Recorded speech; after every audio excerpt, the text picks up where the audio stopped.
Sitä katsoi jo.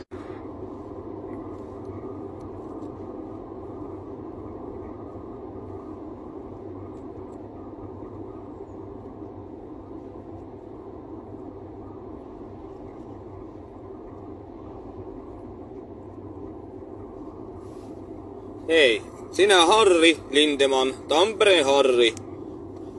Sinä äiti spermapallopenikka. Sinun isä on äitisen nussijoita. Jos sinä nyt äitis näköinen penikka, tule perille asti. Ja sinä keskenkasvuinen märkäkorvan ulikka, sinä mikä rookerilaps, vahinkolaps. Nyt emännen näköiset penikat. Te ette välitä vanhemmista ukistaneen mummosta, menee vientiä sukupolveen vaihokkaat, jos te tuu.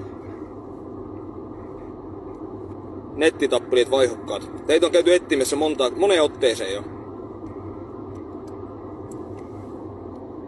Tulee pojat teille äitiä ikävä. Emännen näköiset. Se Harrikin, niin se on oikea äitisen näköinen lapsi. Se on kuin mummonsa ennen vanhaa. Haluatteko tietää romanit salaisuuden? En mä kerro sitä. Kysykää Harrilta. Tai siltä Harri isältä, että kenen poika se on. Kun sen mannen se äiti on kuulemma aika lupni. En tiedä, näin vaan ihmiset väittää. Joku tykkää, joku ei. Soita penikkä on mies.